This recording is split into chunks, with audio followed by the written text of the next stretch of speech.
Rick Kapler and Susanna Coto for organizing these wonderful luncheons that we all take part in every month.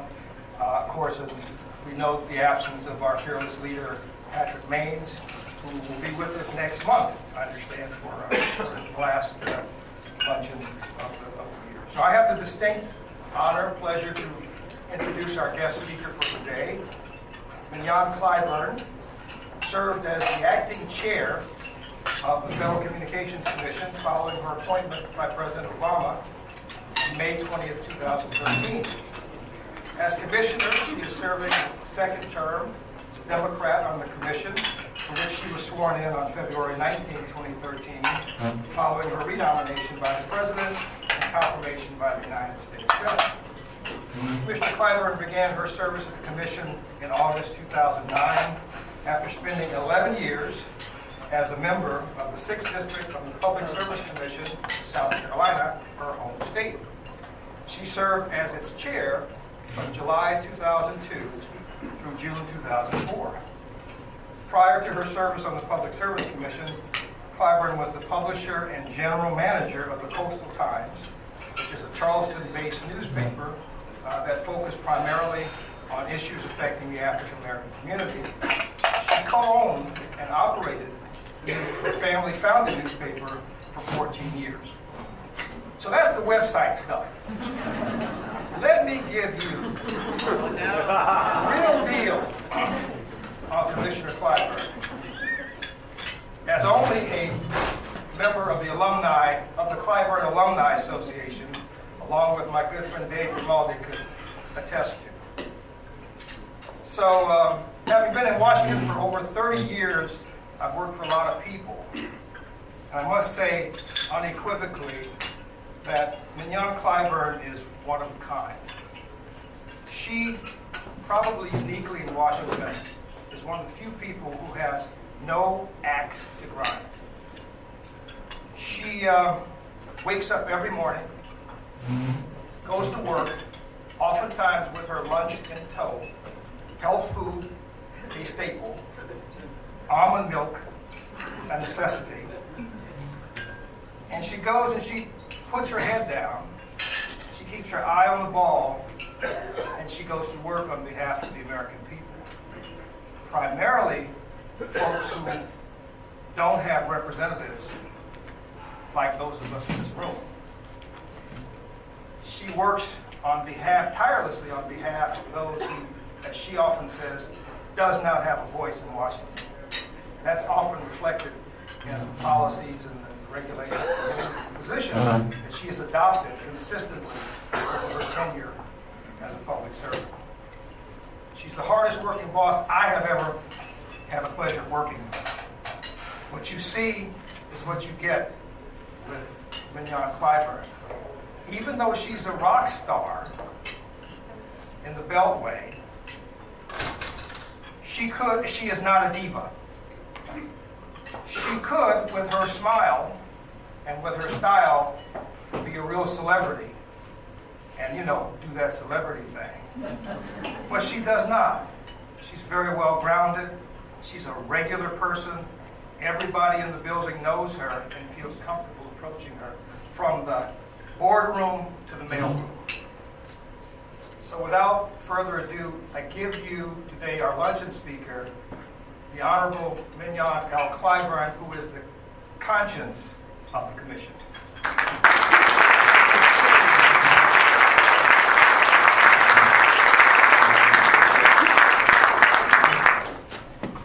My goodness, Adonis, you know you're not still on payroll, right? I really want to thank you for that incredible introduction. It really doesn't surprise me. Adonis is one of the most verbally gifted individuals I know, and one of the kindest. So I really appreciate you and putting that challenge on me today. My goodness, I'm not sure if I should read this speech or not. And you'll get the answer to that, why I said that in a minute. But I want to, there's so many people I could thank in this room. You know who you are. I could not go back into the car without thanking staff. I won't name you, you know who they are, you are, past and present. I'd like to thank one of my former colleagues. I will always call her Commissioner Meredith, Baker, for always being there. And even though we might have had a moment or two, Meredith comes on, that smile and that grace. But if you get on her other side, she will give you that okay. And so I've gotten that a time or two, and she let me know that she's capable. And Chairman Wiley, my goodness, who is the platinum standard for what being a public servant and being successful after being a public servant. I might have to talk to you about that a little bit. How that looks. I want to thank all of you for attending this luncheon today and listening to. I admit to be a somewhat nasal Mignon. I'm not in my best voice, but I'm in my best spirit. Rick, thank you, and please pass on to Patrick how much I miss his presence.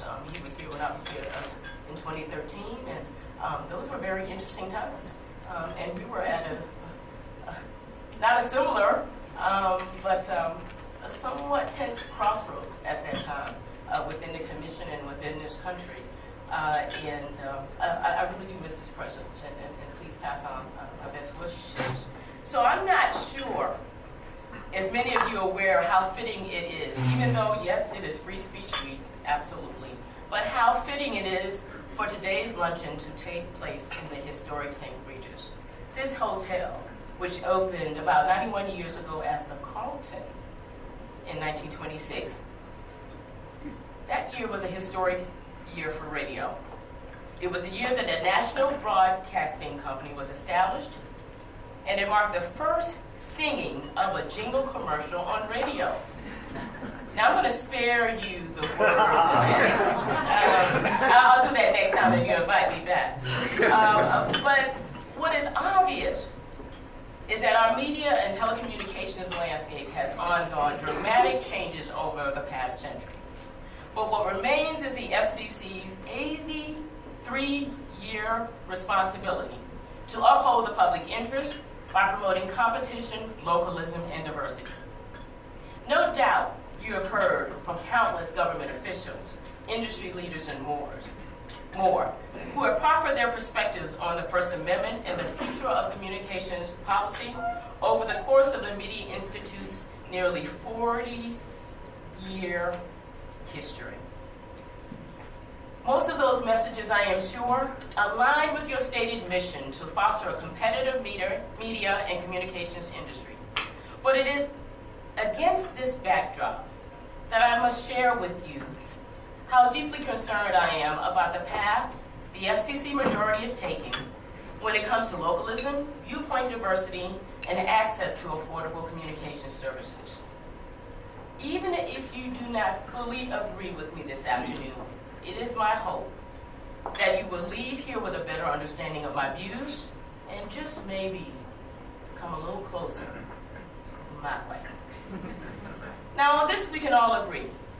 Change is inevitable, particularly in this fast-paced, technology-driven space, where we have gone from the telegraph to a world in which millions carry around a smartphone with a functionality that outstrips all of NASA's computing power in the 1960s.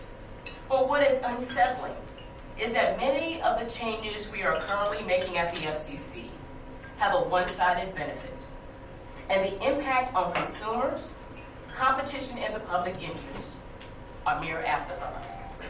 The FCC is a regulatory agency with a charge that requires us to protect the public interest. This means we should strike and maintain the proper balance when it comes to consumer and industry interests. Yet, when it comes to the future of our media landscape, the FCC majority is embarking on a path toward a regulatory-free zone. Now, this is not a criticism of traditional media outlets. In fact, for me, broadcast television, radio, and print newspapers continue to be the primary sources I use to stay informed of local events, emergency information, and investigative reports. I want nothing more than for them to have a long future ahead. In fact, data from the Pew Research Center last year showed that television remains the most widely used news platform, with 46% of viewing coming from local television news outlets. What I question, however, is the assertion that the only way for these outlets to survive, particularly in large media markets, is to consolidate or cut back on local news production. The reality is, in 2017 data shows that business is booming for many in the broadcast industry. One major broadcast group reported that revenues are up 15% this year, a new record. Another reported revenue to be up 17%, and yet another broadcaster saw its stock price reach a record high earlier this year. This growth appears to have come both from increased advertising dollars and growing retransmission consent fees. So looking at the issue from the perspective of newsroom investment, Pew Research Center data found the median salary for a news director among local television newsrooms increased 7% in 2015, and that is from the latest data available. Similarly, an examination of data at the national level by Media Dynamics, a New Jersey-based research firm, reported earlier this year that cable and broadcast television networks had sold a record-breaking $19.7 billion in prime-time commercial spots. I mention this not to vilify financial successes, nor to deny that small broadcasters in many small and medium markets face challenges. What I am saying is that much of the data I have examined, that data, it does not match the horror stories being shared in ex partes before the commission with this particular item. And as the FCC majority pushes ahead with wholesale deregulation of the broadcast industry, is anyone thinking or asking about the public interest? How will consumers be impacted by fewer sources of local news? Should we be content that of the nearly 1,400 full-power television stations, African Americans own just 12? Should we not show concern of a single broadcast station group controls local news coverage being delivered to more than 70% of the U.S. household? Now, this is what reminds me of an interview that I had last summer with the NBC affiliate serving the Mid-Ohio Valley. I was surprised to learn upon visiting the station's website that the same company in the same local television market owned the CBS, Fox, and My Network TV affiliates. This left me wondering, how could such an arrangement possibly further viewpoint diversity in that particular community?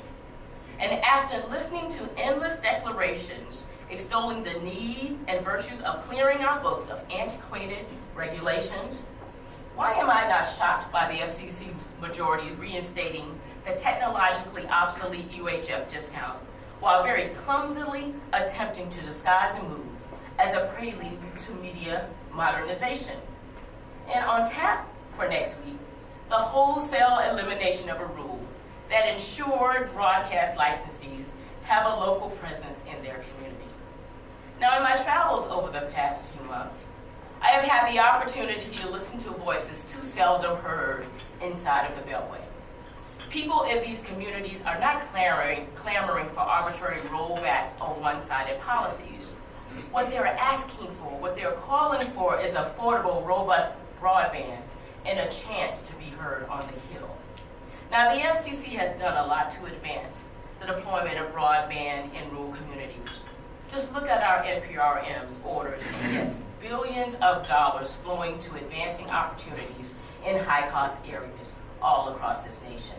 And as a commission, we are laser focused on the deployment of infrastructure. But where we have blurred vision is when it comes to addressing issues surrounding affordability or the elimination of other barriers to broadband deployment outside of the infrastructure context. One item we have assiduously avoided advancing is the Lifeline program.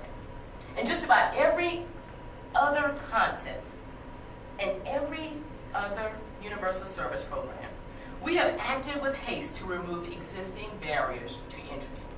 But when it comes to this one program that provides millions the chance to maintain a dial tone, or should be providing millions more the opportunity to afford broadband at home for the very first time, we erect insurmountable barriers for entry for Lifeline providers wishing to do business. As it stands right now, there is no way for a new provider to offer Lifeline broadband service, even though we gave them the green light this past year. So that teenager hiding in those library stacks in order to finish his homework after the building closes, there's no Lifeline relief for him. That transitional worker trying to fill out an application when the terminals are all occupied in that school building or recreation center, there is no Lifeline option for her. And what is the FCC saying to those states that want to enable more service options for their citizens who are requesting help from them? Preemption of their ability to certify qualified providers. And just in case that icing was not thick enough on that cake, we announced that the agency would not let any new providers into the program via the mechanism that was set up last year. Now, my office has heard from states who want to certify Lifeline broadband providers. They want to be a part of the effort to break those persistent digital divides that exist in too many parts of this country. They have identified carriers they feel are best suited to offer affordable options for those most in need. But how does the Commission respond? By providing no path forward. In nearly every other context, in every other universal service program, even if there were prior issues, even if there were problems or concerns with a provider or a school district, we bent over backwards to encourage new entrants. We forgave those ones who made mistakes, and we brought more opportunities to consumers. But when it comes to the Lifeline program, we gave the boot to 9 providers that were days away from offering critical broadband to those who could least afford service. And in some cases, these companies were already providing service to most needy individuals. In other cases, there were companies with no enforcement history at the FCC, but they were nonetheless ejected from the program and told to get rid of those existing customers. This action was unilateral, and though I am admittedly and obviously not an attorney, I question the action's lawfulness. It has cost providers millions of dollars and has left thousands of customers without any communications opportunities. It's a shame that we continue to perpetuate a picture of a program that is being abused, while we all know that Lifeline has an extremely low improper payment rate. It's a shame not to allow providers that are willing to abide by the most comprehensive reforms implemented since the Lifeline program was established by President Reagan and expanded by President Bush to connect our nation's most vulnerable customers. And the biggest shame of all is doing nothing in the short run to address or fix this problem. Every day of inaction by the FCC is another opportunity lost. And if you truly believe that after all of the accountability measures that were put in place last year, that the program is still poorly designed, then put up your own design so that we may serve those most in need. And using old pre-reform data to suggest current flaws in the program is an inexcusable stalling tactic that ensures that the current generation of the digitally included will pass on that unwarranted and unwanted legacy to their offspring. Lifeline is the only federal program designed to help poor people afford voice, service, and now broadband. And just last week, the current chairman of the FCC reportedly said that every American who wants to participate in our digital economy should be able to do so, and that barely half of those making less than $30,000 a year subscribe to broadband.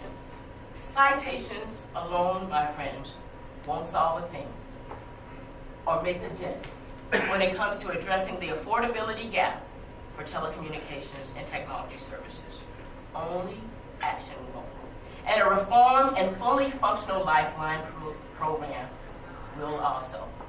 Now, I have always been willing to work with my colleagues to close existing opportunity divides, which is why I pushed for a Mobility Fund Phase 2, which is why I pushed for smaller economic areas in auction designs that will allow more companies to participate, and which is why I pushed for bidding credits in rural communities and tribal areas to ensure that they have more opportunities than they have today.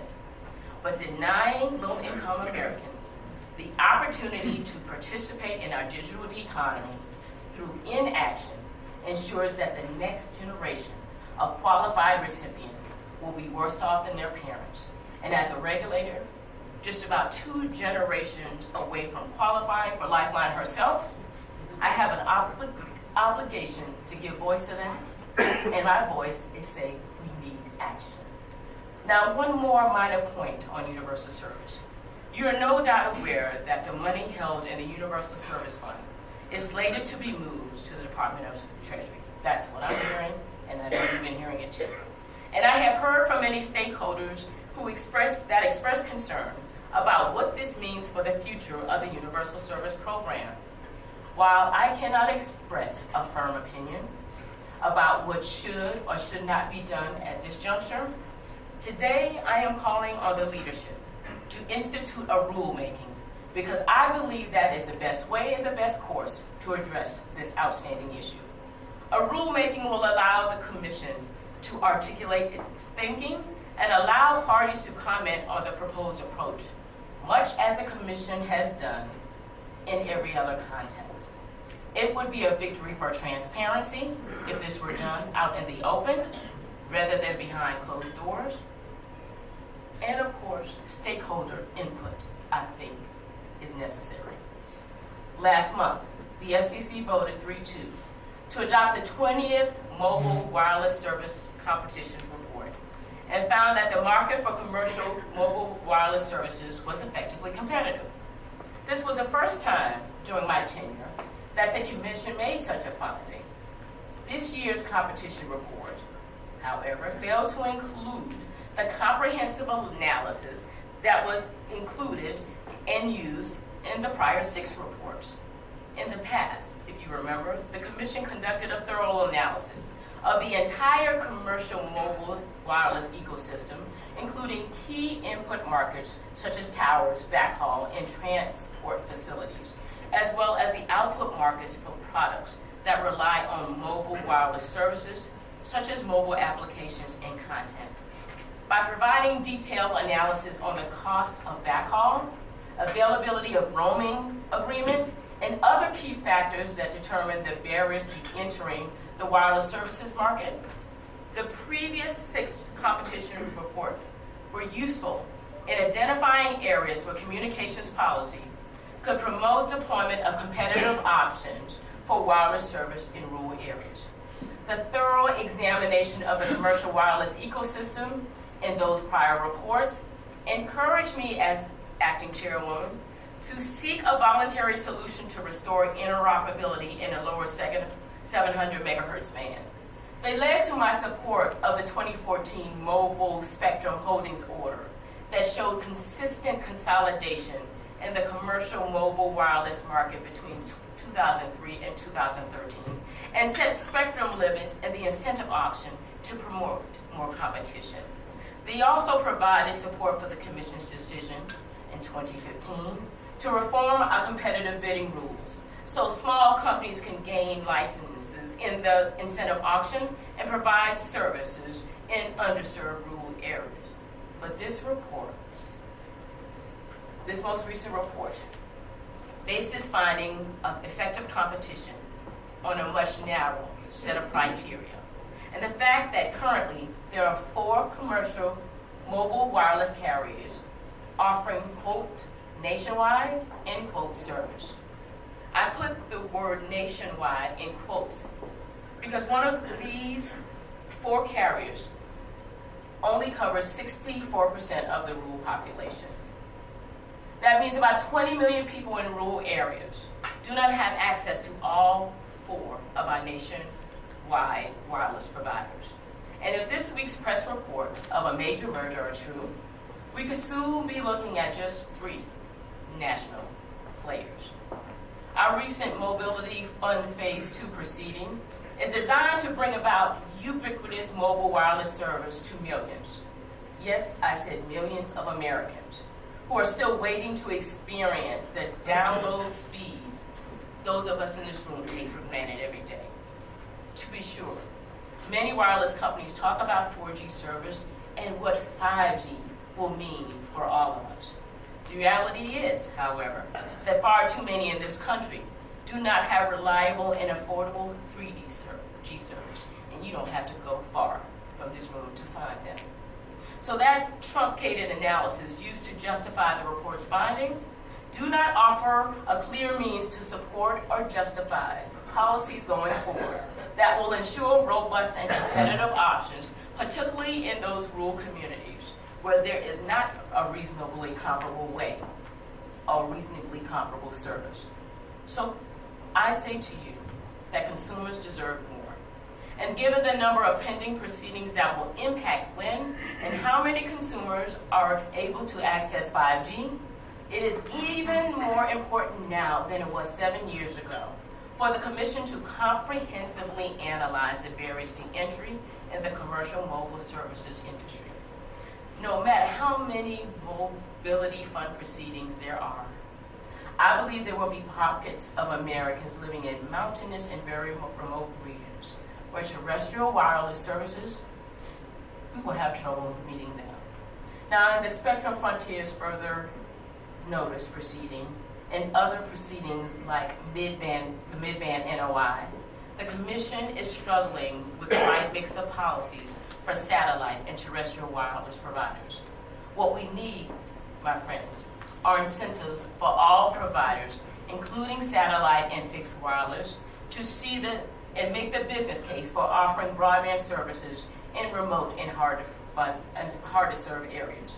So I encourage those of you who are trying to provide satellite services or other fixed wireless services in these hard to serve areas to actively participate in future proceedings. Now there are 5 of us who have been afforded an incredible opportunity, who have a very special responsibility to serve the public interest in communications and the technology space. By working together, we have a unique opportunity to make better public policy decisions, to spur more economic growth, and to create jobs as well as educational and healthcare opportunities that all our citizens will benefit from. I will again affirm to you, as I did more than 8 years ago, that I am on the field, dressed and ready to play ball. So once again, I thank the Media Institute for inviting me to participate in today's luncheon. And if you will allow time, if there is, I look forward to any questions, comments, criticism, or praise that you may have. Thank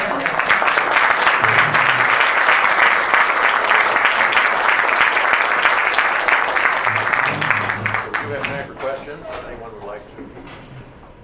Or comments, or criticism, and praise is always welcome. Yes, ma'am. The first one I think comes from media. Surprise, surprise.